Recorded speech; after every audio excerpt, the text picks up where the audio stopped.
Continuamos con la clase de virología general. En esta segunda etapa veremos los bacteriófagos. Les comparto la pantalla. Bueno, los bacteriófagos son los virus que infectan a las bacterias. Como características tienen particularmente su pequeño tamaño y también es importante destacar que aquí se encuentran contenidos los fagos de la serie T, que son uno de los más estudiados, incluso a nivel molecular. Los bacteriófagos se multiplican al interior de la bacteria y posteriormente pueden realizar dos tipos de ciclos. Uno en el que eliminan a la bacteria, puesto que para salir desde el interior de ella deben lisarla. Y por otro lado, también pueden hacer un ciclo en el que pasan a formar parte del material genético de la bacteria. Los estados de los fagos pueden ser fago vegetativo, fago extracelular o profago. Cuando hablamos de un fago vegetativo, es aquel que está al interior de la bacteria y que está en fase de multiplicación viral. Cuando hablamos de un fago extracelular, este es el virión, ¿cierto?, que es capaz de infectar a la bacteria, pero no puede llevar a cabo ciclos vitales estando en el medio ambiente. Es infeccioso a diferencia del fago vegetativo que no lo es. Y por otro lado, nos encontramos con bacteriófagos en el estado de profago. Eso quiere decir que son capaces de integrar el cromosoma bacteriano estando, ¿cierto?, como si fueran un episoma. ¿Ya? Un episoma, recuerden ustedes que es un plásmido que se integra en el cromosoma. En este caso, un profago es un fago integrado al cromosoma. Cada vez que la bacteria se divide, lo mismo que ocurre con el plásmido, se produce una copia del profago y se transforma en una entidad genética heredable. Ahora, como los colifagos son los más estudiados, ¿ya?, en cuanto a los fagos que infectan bacterias, vamos a hablar un poquito de lo que son los fagos tipo T. Algo ya hemos visto, son fagos de morfología compleja, en este caso tienen simetría binaria, cabeza y cola. La cola además está formada, ¿cierto?, por un tallo o, ¿cierto?, este cilindro central y una placa basal. Desde la placa basal se liberan las espículas o fibras de la cola, ¿ya?, que sirven para reconocer a los receptores celulares en la célula hospedadora. Se pueden observar, ¿cierto?, en los bacteriófagos con la cabecita y la cola y las proteínas de fijación en la placa basal, como ustedes la pueden ver ahí.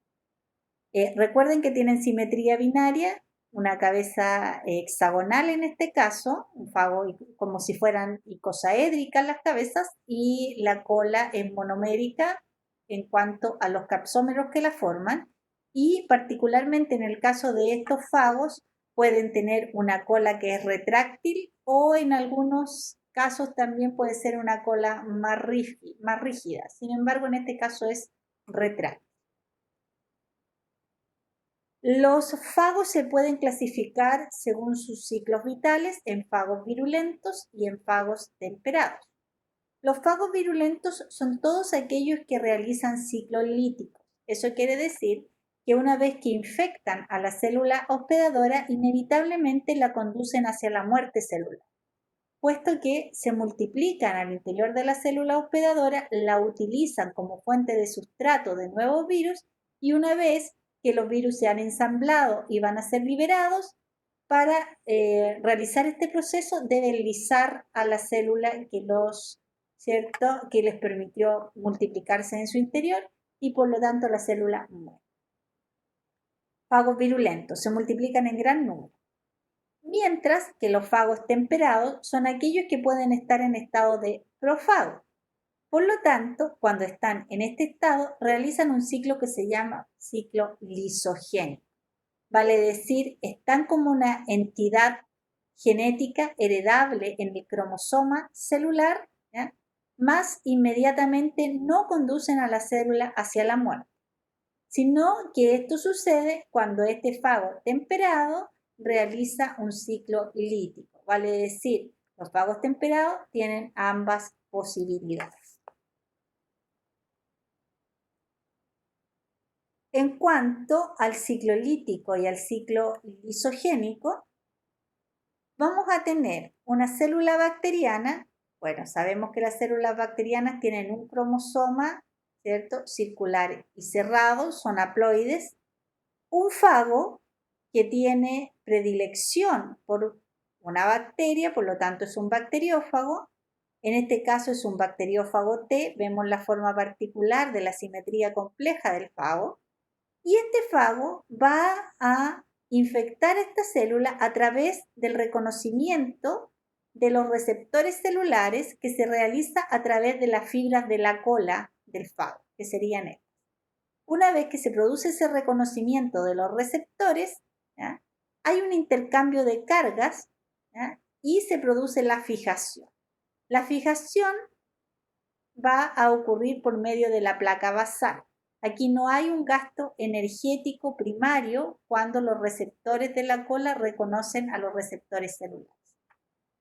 Una vez que el fago ha reconocido a la célula, ocurre que tiene la capacidad de inyectar el material genético viral hacia el interior de esta célula.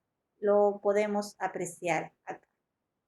Ocurren exactamente las mismas etapas, ¿ya?, a excepción de la inyección del material genético que ocurren en los virus animales. Y particularmente en el caso de los bacteriófagos, como ocurre inyección, la cápside queda en el medio extracelular, ¿ya? No ingresa al interior de la célula, solamente inyectan el material genético. Y de ahí la importancia de los fagos tipo T de cola retráctil, donde a través de la colita, ¿verdad?, queda en medio una especie de jeringa con aguja hipodérmica, ¿cierto?, la que sirve para que ingrese el material genético. Una vez que ha ingresado este material genético, tiene la posibilidad de formar parte del patrimonio genético a través de una recombinación, ¿cierto?, con el cromosoma, se integra al DNA del huésped y por lo tanto cada vez que ocurra división celular va a haber una copia del fago integrada como profago en el cromosoma, ¿cierto? A eso le vamos a llamar ciclo lisogénico. Pero por otro lado, cuando el fago ingresado activa los genes del ciclo lítico, inmediatamente se van a producir ciertos tipos de proteínas que van a comandar la multiplicación viral al interior de esta célula. Esas proteínas se sintetizan tempranamente para detener todos los procesos metabólicos celulares y, evidentemente, ¿cierto?, hacer que la célula ponga a disposición todos sus componentes y su maquinaria para la producción de nuevos fagos, como lo que vemos acá, ¿ya? Por lo tanto, se va a replicar el ADN, se va a empaquetar y a ensamblar y se van a formar nuevas partículas víricas que en algún momento van a tener que salir al medio extracelular para realizar nuevamente un ciclo infeccioso. Por lo tanto, aquí tenemos un fago que se multiplicó en un número importante al interior de la célula y que es liberado al medio extracelular con su capacidad infecciosa, ¿ya? A eso le vamos a llamar ciclo lítico.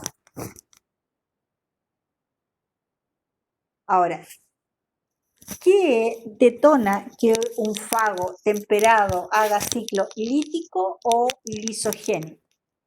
Normalmente, para que haya un ciclo lisogénico, se va a producir un represor proteico del ciclo lítico.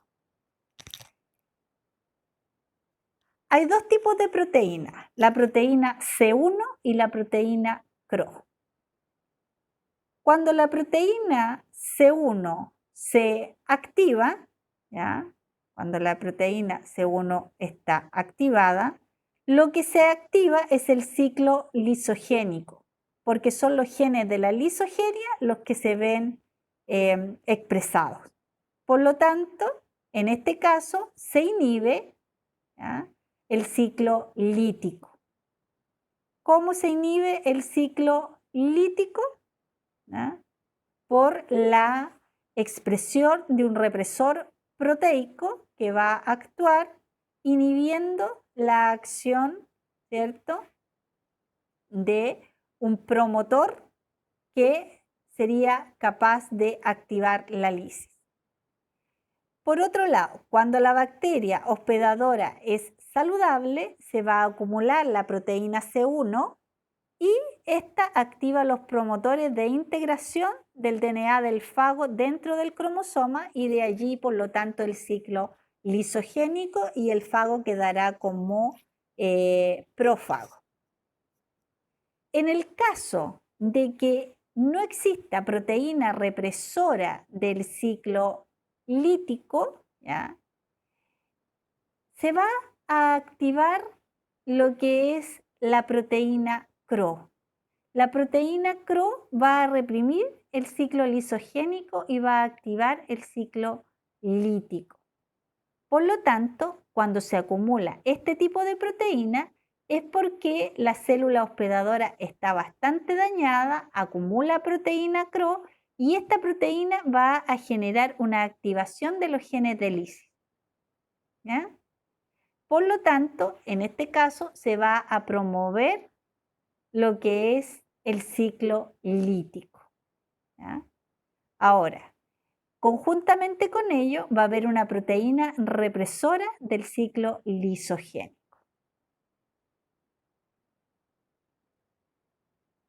¿Cuáles son los pasos del proceso de infección celular bacteriana?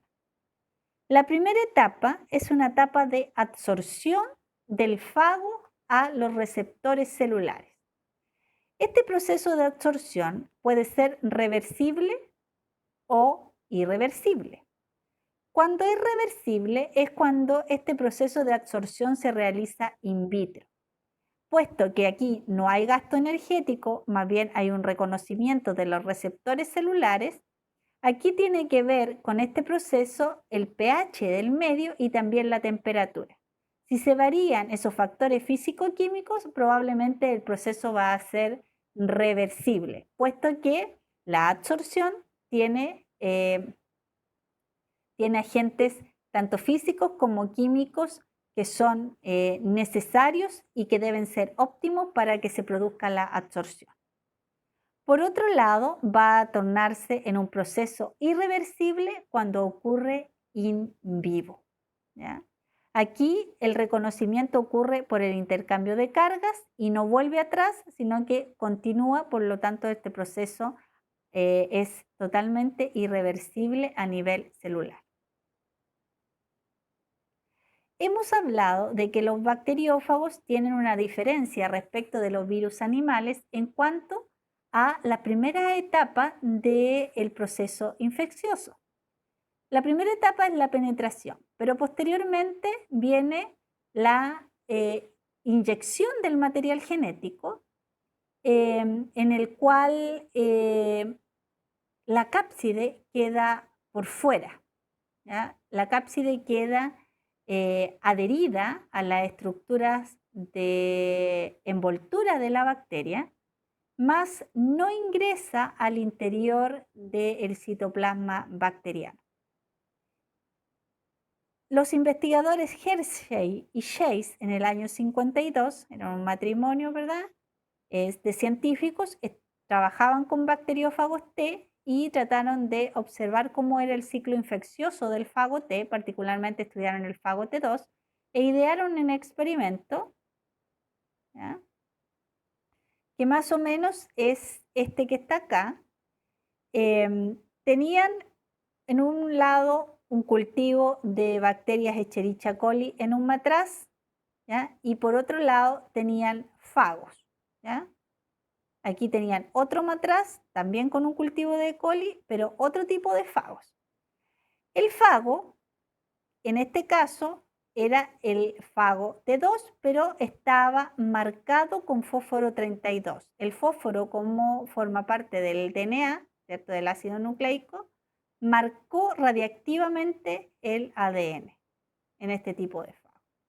Pero por otro lado, acá tenemos el fago T2, pero marcado con azufre 35, que es el isótopo radiactivo del azufre. Por lo tanto, el azufre, ¿dónde lo encontramos? En la proteína. ¿Dónde hay proteínas? En la cápside. Entonces, tenemos el experimento por dos frentes. Uno, con un cultivo de bacterias, ¿cierto?, que van a ser infectadas por fagos marcados con fósforo. Y por otro lado, un cultivo de bacterias que van a ser infectadas por fagos marcados con azufre, ¿ya? Azufre marca proteína, el fósforo marca el ácido nucleico. Una vez que ocurre la infección, ¿ya?, se deja, bueno, los matraces se dejan un tiempo prudente en cultivo, ¿verdad? Y una vez que se produce la infección, se llevan los cultivos ya infectados hacia unas licuadoras, se agitan bastante vigorosamente en la licuadora y posteriormente se llevan a una centrífuga para que se produzca, ¿cierto?, un sobrenadante y un precipitado en ambos casos. Sobrenadantes y precipitados, ¿cierto? Y se estudian los componentes en ambas fases. ¿Qué se encuentra en el tubo que proviene del matraz que tenía el cultivo marcado con fagos con fósforo? Se observa que prácticamente en el sobrenadante no existiría fósforo libre, muy poco, ¿ya?, y que la mayoría de la marca radioactiva se encuentra en el precipitado. ¿Qué hay en el precipitado? Las bacterias. Y las bacterias contienen los fagos, ¿cierto? Pero particularmente la marca se encuentra al interior del citoplasma. Por lo tanto, ¿qué quiere decir esto? Que la marca radioactiva logró atravesar, ¿cierto?, a las estructuras de envoltura de la bacteria y por lo tanto se situó en el citoplasma.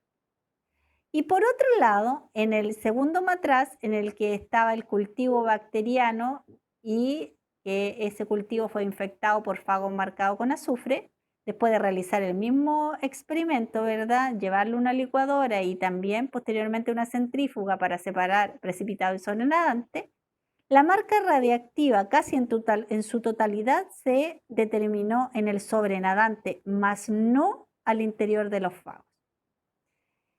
Por lo tanto, lo que se pudo concluir de este experimento es que, primero, que la marca radioactiva con azufre, vale decir lo que es la marca de proteína, toda la proteína, si está en el sobrenadante y no está en las bacterias, es porque evidentemente aquí la proteína queda por fuera de la bacteria y no logra ingresar al interior del citoplasma. Y en el caso del fósforo 32, el fósforo se encontró al interior de la bacteria, por lo tanto, esto indica que si el fósforo marca el ácido nucleico está al interior de la bacteria. Entonces, por lo tanto, con este experimento se determina que los bacteriófagos T2 son capaces de reconocer los receptores celulares, ¿cierto?, producir la absorción y posteriormente en el proceso de inyección del material genético solamente se inyecta el ADN, pero la proteína de la cápside queda por fuera de la bacteria. Una cápside que no contiene ácido nucleico, pero que está adherida a la superficie celular, es una cápside fantasma. Por lo tanto, a través de este experimento se concluye que la multiplicación viral está, ¿cierto?, codificada a nivel del ácido nucleico y que el ácido nucleico es inyectado a través de las estructuras de envoltura y la membrana citoplasmática de las bacterias. Aquí lo que vemos es una fotografía electrónica de lo que son los fagos, ¿ya? Y los fagos que han quedado como cápsides fantasmas adheridos a la superficie celular una vez que han inyectado su ácido nucleico. ¿Por qué sabemos eso? Porque aquí hubo una multiplicación viral y los fagos, ahí podemos ver fagos adentro, ¿cierto? Aquí hay restos de material genético. Sin embargo, esta bacteria se lisó y liberó el contenido, ¿ya?, con nuevos fagos hacia el medio extracelular. Y por fuera quedaron ordenaditas pegadas las cápsides fantasmas. Ahora, ¿cómo se logra esto? Los fagos contienen en su colita una proteína, es una proteína interna no metabólica, que es la lisosima. ¿Qué es lo que hace la lisosima? La lisosima va a romper las estructuras de envoltura de la bacteria, particularmente degrada el enlace beta 1,4 que se produce en la pared celular, ¿cierto?, particularmente entre el ácido murámico y la N-acetilglucosamina. Una tercera etapa es la fase de eclipse viral. En la fase de eclipse se produce la síntesis de los biocomponentes víricos. Las particularidades de esta fase están en que el fago pierde la capacidad infecciosa y que se produce la síntesis por separado de cada uno de los componentes del fago.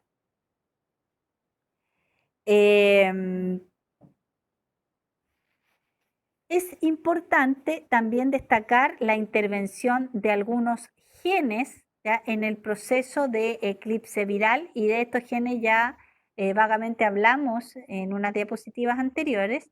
Decíamos que básicamente estos genes deben ser activados para que se produzca la multiplicación viral. Ahora, hay una etapa que se llama adenilación de la ARN polimerasa, que es importante puesto que en la fase de eclipse viral, esta RNA polimerasa adenilada es la que va a activar genes que se denominan genes tempranos, ¿ya? ¿Qué es la adenilación de la polimerasa? Es la transferencia de un grupo adenilato desde el ATP, ¿ya?, hacia la ARN polimerasa. Si esta es la enzima, ¿ya?, a esta enzima se le ha transferido un grupo fosfato, ¿ya?, que está acá, desde el ATP. ¿Para qué? Para que quede adenilada. Esta es una marca que va a servir para que esta enzima, ¿cierto?, sea capaz de realizar el proceso de transcripción hacia genes tempranos y posteriormente hacia proteínas tempranas. Estas van a ser encargadas de detener la biosíntesis de todos los componentes celulares en la célula infectada. Una segunda adenilación va a activar lo que se llaman los genes tempranos diferidos, que darán paso también a proteínas tempranas diferidas, ¿ya? Y esto tiene importancia porque tiene que ver con la estructuración de las cápsides, ¿ya?, de todas aquellas proteínas que van a formar parte de las cápsides. Y por otro lado, una tercera adenilación de la RNA polimerasa que activará genes tardíos con proteínas tardías y que básicamente tienen que ver con todas aquellas proteínas que sean no estructurales en el virus. Hay una cuarta etapa que es la etapa de maduración vírica, a la cual se denomina autoensamblaje. Esta etapa de autoensamblaje consta de 3 vías distintas. La vía 1, que tiene que ver con la formación de la cabeza, la vía 2 con la formación de la cola y la vía 3 con la formación de las fibras de la cola. Estas vías van ocurriendo en forma simultánea hasta que estén cada uno de los componentes disponibles para armar los viriones que posteriormente van a ser infecciosos. Y una última etapa, que es la fase de liberación viral. En esta etapa se producen endolicinas, ¿cierto? Por parte de los bacteriófagos. Las endolicinas se denominan enzibióticos, o sea, son enzimas que tienen una acción sobre la pared de la bacteria. Si bien es cierto, tenemos el fago que inyecta su material genético, se produce el ciclo celular hasta llegar a la maduración y posteriormente a la etapa de liberación, una vez que los fagos están armados al interior de la célula. Estos fagos contienen, ¿cierto? Y tienen la propiedad de generar eh, una olina. Una olina son proteínas, ¿cierto? Que han sido codificados por el fago y que van a formar un poro en la membrana celular. Y posteriormente, esto va a permitir que las endolicinas, ¿cierto? Que son estas proteínas, atraviesen a través de ese poro, ¿cierto? Hacia las estructuras de envoltura de la bacteria y por lo tanto van generando un sinnúmero de poros importantes, ¿verdad? Que van a lograr que se lise la célula y van a permitir la liberación de los fagos hacia el medio ambiente, fagos que son viriones, por lo tanto que están en etapa infectiva para reconocer a una nueva célula e infectarla. Ahora, se han hecho múltiples estudios con los fagos han adquirido importancia, puesto que presentan algunas ventajas referentes a y con respecto a la antibioticoterapia, o sea, al uso de los antibióticos como terapia. En general hay que tener cuenta cuáles podrían ser estas ventajas, ¿cierto?